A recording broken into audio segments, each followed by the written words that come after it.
Hello everyone, this is Grandmaster Damian Lemos here for iChess. Welcome to this new video where we'll be talking about the King's Indian defense. And we play the King's Indian against d4. Here we play knight f6. And our plan is pretty straightforward. We want to do de fianchetto on the king side. And then, as we'll see in this video, we have a clear plan in the center as well. Usually white plays c4. This is what everybody plays, but let me tell you that even if white doesn't play c4, we can still play our King's Indian setup. So c4, here we play g6. White plays knight to c3. This makes a lot of sense. He played his c-pawn, now he moves the knight to c3, and as you can see, he's preparing e4. And then white, he's gonna have a good center. So after knight c3, here is where black has to decide whether to play a King's Indian, and the King's Indian would be bishop g7, or playing a Grunfeld defense, which we'll cover this defense as well. And that would be playing d5. This is the Grunfeld. And the point of playing d5 is that we don't want to allow e4 yet. But this is another story. We'll cover the Grunfeld in another video. Now we'll focus on the King's Indian, where black plays this move, allows e4. And after e4, we have to play d6. This move is not binding, but, you know, he's trying to play e5. He's pushing our knight back from f6. So by playing d6, we more or less stop e5. Now, if he plays e5, then we simply take. This is not good for white because he doesn't have a good development, and he's likely to lose this pawn. For instance, if king takes, after the queen trades, we play knight g4, and he's either losing f2 or e5. And, well, if he takes on d1 with his knight, then I can play a move like this. Even knight d7, I like both. Now, yeah, he has to play f4. But this position, to be honest, I think black is much better. Look at white pieces. All of them on the first rank. He can play h3, sure, but my knight, I can improve my knight by h6, f5. And he's full of holes in this position. And definitely, my pieces are definitely better than his. So, this line, when I play d6, we can tell we are stopping e5. So against the King's Indian, this is the basic position of the King's Indian, white has a lot of systems. He can be positional, he can be aggressive. The main move is knight to f3. But he has, as I was saying, other systems. Knight f3, this looks like a positional move. He's trying to play bishop e2, he's trying to castle. That makes a lot of sense. But he can play other ideas, such as the 4 pawns attack with f4. And this is super aggressive. Before playing knight f3, he brings the pawn to f4, and now e5 looks stronger.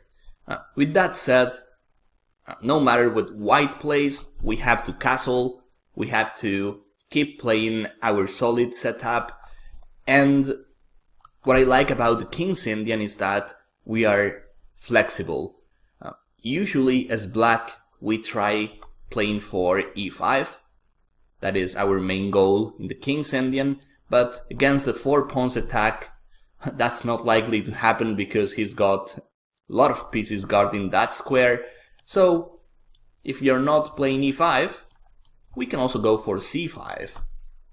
Playing in a dragon, Sicilian dragon approach, and well, here it would take a lot of time to cover all of these variations, but I want to give you an introduction on the King's Indian against every line white can play. So yeah, c5, d5 is the main move. Here we can play in a Benko gambit style with b5. We can also play a Benoni with e6.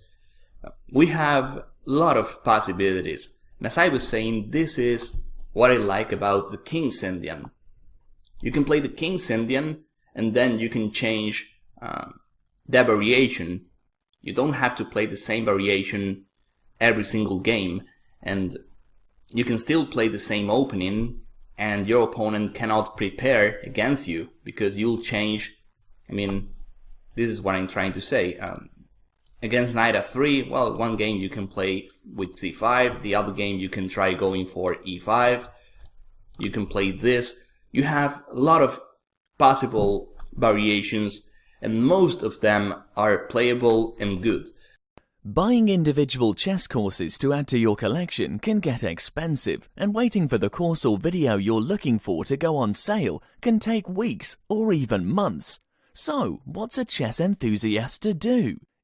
Introducing the iChess Club, an exclusive community of chess enthusiasts that enjoy a wild range of benefits, including a permanent 40% discount on virtually all chess courses on our shop. Yes, 40% on all items anytime. But wait, there's more. For those of you who like physical DVDs, we offer unlimited free shipping on all items, anywhere in the world, anytime. You'll also get access to the entire iChess.club library, where we post over a dozen exclusive new videos every month. Our lineup of presenters is of much higher quality than anything you can find on YouTube, with exclusive videos by Simon Williams, Damian Lemos, Valerie Lilov, Brian Smith, Eric Rosen you can't find anywhere else, and even private appearances by world's top grandmasters such as Anatoly Karpov, Judith Polgar, Susan Polgar, and more. There are dozens of other benefits as well, such as an additional 5% off all items already on sale, a free 30-minute preview of every single product in our shop, and the ability to purchase items at the sale price up to 30 days after the sale has ended. There are so many benefits we can't possibly list them all in this video. So, join the iChess Club community today and start saving. Joining is easy and you can cancel at any time. So, what are you waiting for? Sign up today.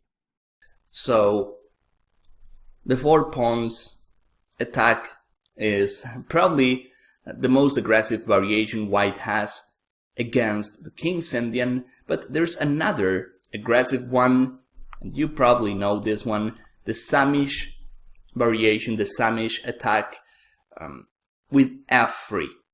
And this move, it reminds me a bit of the English attack against the Sicilian, where white plays with f3, supporting the center, also controlling the g4 square, and by playing f3 he can continue with bishop e3, then knight g4 is not available, bishop e3, queen d2, he's possibly castling queenside, and once his king is on the queenside he can try fighting an attack on the king side. So this is the main idea of the Samish attack. We castle, white plays bishop e3, and as I was saying, in the King's Indian we have a lot of flexibility. We can go for e5, we can also go for c5, we can play a variation which, the more you study the King's Indian, you'll see this plan, knight c6, the idea is to play a6, rook b8 and b5. This is also known as the Pano variation. We have a lot of ideas. What I like in this position is e5, and once white closes the center I like playing knight h5. He doesn't have the knight on f3, and that means we have the right to attack on the king side. As you can see here, we have queen h4 coming, we have some threats also in the King's Indian, and this is very important.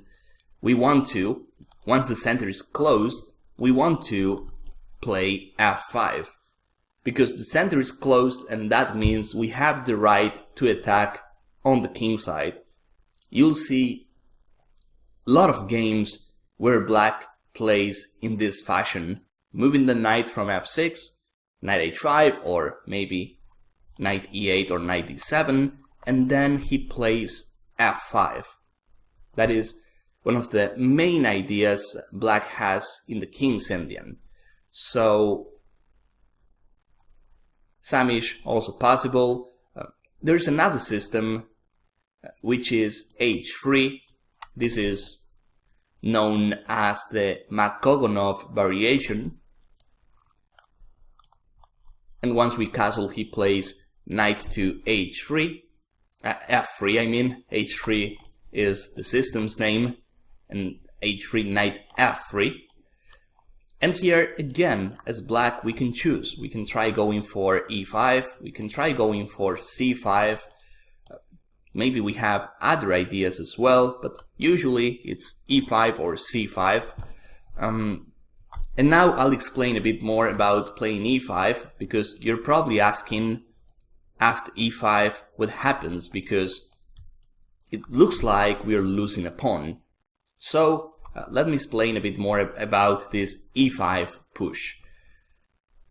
And I'll explain this using the main line. The main line goes knight to f3. Here black castles, and white, he usually plays bishop to e2. Why bishop e2? Because if he plays bishop d3, the bishop is not special on d3. It is actually crashing into the pawn chain, and as black we can try this move. And the pin is definitely annoying for white. If he had the bishop on e2, the situation would be different, but with the bishop on d3 we can play this move. And I mean, white is not losing. I'm not saying this is terrible for white, but we can see that once we get rid of knight f3, his pawn on d4 is a target. I can try knight c6, I can try establishing a knight on d4. Imagine he plays this, then we have a lot of pressure on d4. It's like this pawn is only being protected by pieces. It would be much better for white if d4 was protected by another pawn. Imagine he had a pawn on c3, then he doesn't have to worry about d4. But in this situation, he has to think about protecting d4. And here I'll share one of the tricks I know in this position. If white plays knight e2, which seems reasonable, protecting d4, keeping the bishop pair for him, after knight e2, we have a tactic already. We are at move 10 and we have a tactic. The natural move and the first move you consider is e5. And after d5, well, you can jump to d4, you can also play knight e7 and try playing f5. We have decent options for black, but think about this. We have knights, that position is a bit closed, and we see queen f3 and bishop d3 as possible targets, so why not play knight to e5? This is a double threat. If he moves the queen, we take the bishop on d3, and it's game over, and if he takes, he wins a piece, but here we take the pawn, we are up a pawn at the moment, and there's nothing white can do to stop losing the bishop on d3. He moves the queen, I take on d3, and I keep on winning pawns, that's the worst part. He also loses the right to castle, so yeah, I think this is a decisive advantage for black already. A lot of extra pawns. I took the bishop on d3. I got my piece back, so I had the chance of using this trick in some blitz games. Knight e5, then I retake with the other knight, and I still have a winning position. So that explains why bishop d3 isn't played often. Bishop e2 is a better move, because now if I play bishop g4, well, it's okay, I can try doing the same plan, but white has everything under control. The bishop is ready to retake on f3, and the d4 square is well protected. Not to mention, in this position white has the bishop pair, and we know the bishop pair is something good in open positions. So bishop e2, definitely the main move by white. And here, instead of playing this, which would be good against bishop d3, but against bishop e2 it's a different story, here we play something different. We play e5. And this is what I wanted to explain a couple of minutes ago. e5 is the main move in the King's Indian. c5, as I was saying, is also possible. It deserves attention, but I like e5. So you're probably saying, when I play e5, I'm losing a pawn. And that's true. For the time being, we lose the e5 pawn, but we have a trick.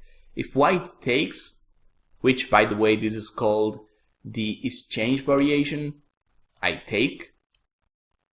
Let's say he takes the queen first, queen takes, rook takes, and now he takes the pawn on e5. Here we have a tactic. He's up a pawn, but we have the bishop. I love this King's Indian bishop because sooner or later this bishop comes into play. And here, after knight takes e5, we simply get the pawn back with this simple tactic. We play knight takes e4. Now, if he takes the knight on e4, I play bishop takes e5. And as you can see, that position is more or less equal. We got our pawn back, but apart from being equal, I think black has a small plus.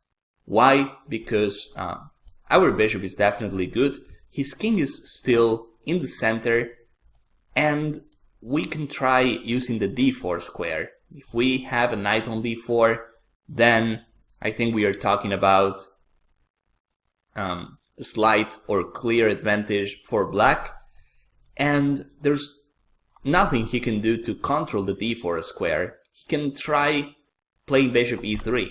That is best he can do. He can try controlling the d4 square with a piece. But on the other hand, the d5 square, I mean, if he tries doing something like this, well, I can play c6, and then I forget about knight d5. He cannot play knight d5. But as I was saying, we do have the option of playing knight c6 and knight d4. I can even play this, and then I move my pawn to c6. So definitely black has some pluses in this position. And as you can see, white, he's not really winning the e5 pawn. Let's see another variation here. Rook takes, knight takes e5, knight takes e4. Again, if knight takes e4, I play bishop takes e5, and black is doing great. As white, you can say, okay, instead of knight takes e4, I'll play an in-between move, knight takes f7. Winning a pawn, and the idea is that, yeah, if king takes, then knight takes e4, and white gets the same position, but he has an extra pawn. He took on f7. But this is not working. If knight takes f7, we also have an in-between move here as black, and that in-between move is bishop takes c3 check. And this check is awesome because we get rid of knight c3, and that means knight e4 is no longer hanging, and after pawn takes, then we just take the knight on f7. And here, apart from destroying his pawn structure on the queen side, we also have an extra piece. So white, he can easily resign in this position. So when white plays this variation, when he takes on e5, he usually continues with other moves, but the truth is he's not winning a pawn with knight takes e5. And that is why this move is possible. We can play e5 and we can fight for the center. So here, white, he usually castles. He can also try playing d5. This move is closing the center, and this is an idea you have to remember when you play the King's Indian. Once the center is closed, like here, when white plays d5, we have to attack on the king side. We have to try playing something like this, and this happens when the center is closed. Imagine in this position, when the pawn is on d4, we are not likely to play a move like this. Why? Because it's super easy for white to open that position. He can even try using this diagonal against our king. So we are not playing f5 yet, but once he's showing his hand, once he plays d5, this is different. That position changes a lot, and now we know the center is closed. We can try knight h5, we can try f5, even as I was saying, knight e8, knight d7. We have a lot of ideas, but what we are trying to do is play f5. Another well-known maneuver in the King's Indian is when white plays d5, as you can see here, knight to a6. We move the knight to the corner. This looks suspicious, but then we are trying to play knight c5, and we are putting extra pressure on e4. So this is another well-known maneuver in the King's Indian. White, well, he's likely to protect his pawn on e4. And here, once he plays queen c2, protecting e4, his next move is going to be b4, pushing our knight back from c5. So we play a5. All of these plans, you'll learn them as you see more and more King's Indian games. So this is what I like about the King's Indian. I've said before, I like its flexibility, but I also like the fact in King's Indian it's not about memorizing endless variations. We have a lot of positions where we have to rely on our positions understanding. And here, as I was saying, I mean, you can even play king h8 and you're not gonna lose. That position is closed. And even this move, which is ridiculous, it looks like, it looks like a useless move. You have ideas like knight g8 and f5. So what I'm trying to say is here, you don't have to memorize everything. What you have to do is understand what's going on. And you get that understanding after playing this defense a lot, after analyzing a lot of games. So, as I was saying, that's what I like about the King's Indian. It's a defense you can play over and over and over, and you can keep improving it. So, after e5, before we finish this video, d5, this is what we just saw, the Petrosian variation.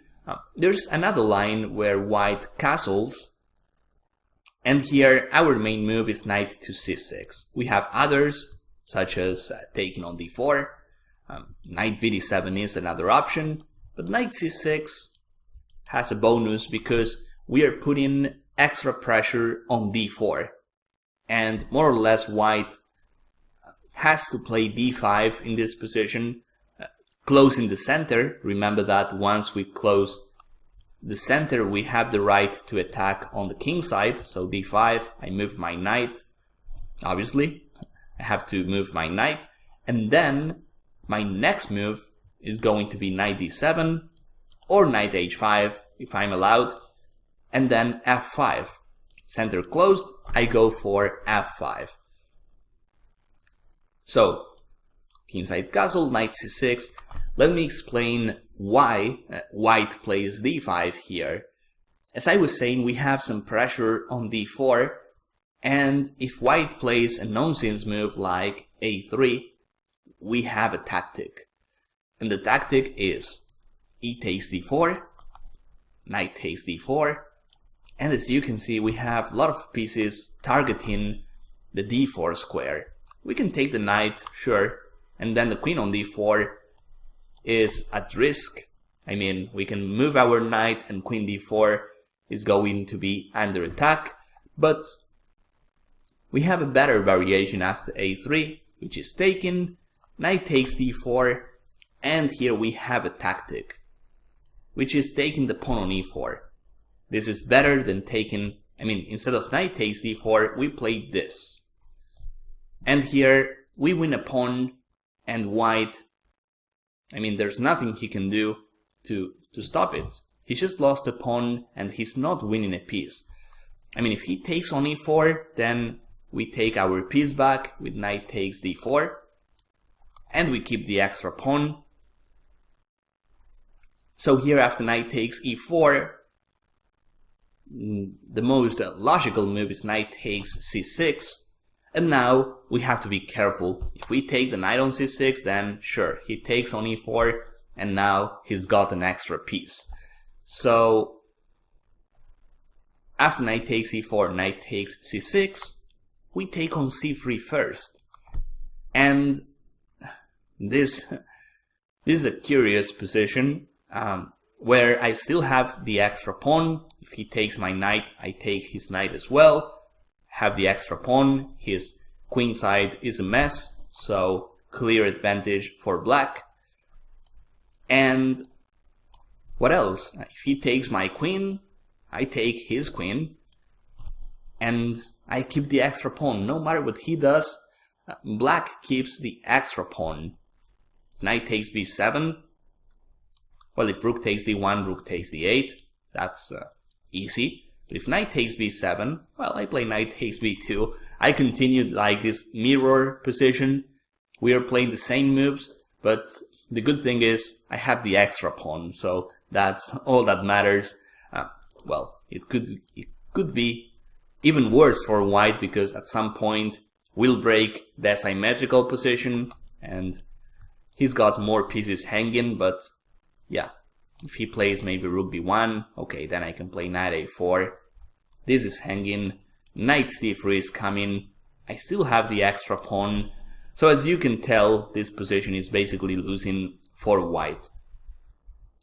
So the King's Indian, very tricky opening. We have a lot of ideas, but basically in 70–80% of games, you'll find positions where white advances in the center. We get this closed center often, and the idea as black is to push f5 on the king side, and we'll have an attack there, whereas white, he'll have some attack on the queen side. He's got more space on the queen side, we do have more space on the king side, and in that area is where we have to play. So this is, as I was saying, an introduction. You get some ideas with what we saw.